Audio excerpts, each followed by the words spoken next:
Trinamool Congress MP Mahua Moitra was expelled from Lok Sabha after the House adopted the report of its ethics committee that held her guilty for indulging in quotes, unethical conduct and committing, in quotes, serious misdemeanours, and recommended her expulsion.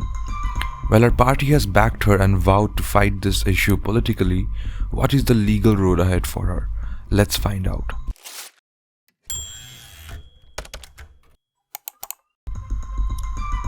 As per experts, she has the option of challenging the expulsion in the apex court.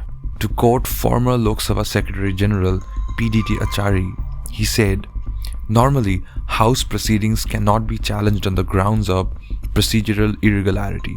Article 122 of the Constitution is clear. It gives immunity to proceedings from a challenge from court." So here's what Article 122 says, and I quote, "The validity of any proceedings in Parliament shall not be called into question on the ground of any alleged irregularity of procedure."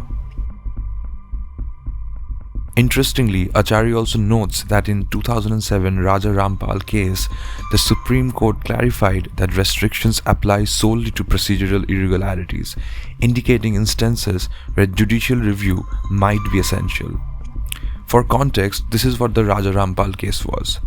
In 2007, the Supreme Court upheld the expulsion of 12 MPs, including BSP's Raja Rampal, involved in the cash for query scam of December 2005. The court, by a 4:1 majority in a constitution bench, dismissed the MP's petitions, affirming Parliament's action as a self-protection measure. The 5-judge constitution bench clarified that while the judiciary can scrutinize legislative actions infringing upon citizens' fundamental rights, judicial review regarding contempt or privilege does not equate to usurping the legislature's jurisdiction. The bench also discussed Article 105(3) of the Constitution. Now let's have a quick look at what Article 105(3) is. Article 105 of the Constitution deals with the powers and privileges of Parliament and of its members and committees.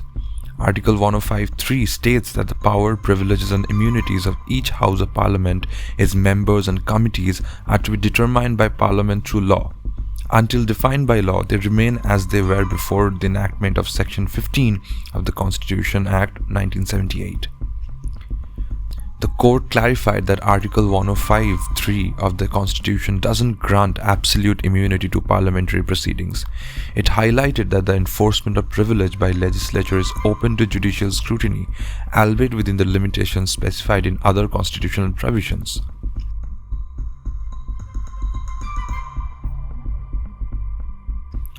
According to an expert, the court can scrutinize whether a particular privilege existed at a time or not.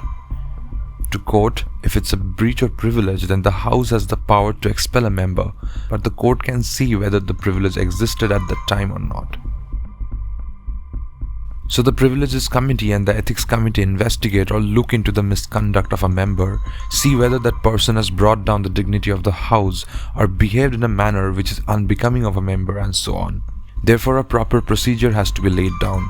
You cannot follow the same procedures and methods followed by other committees with study subjects and bills.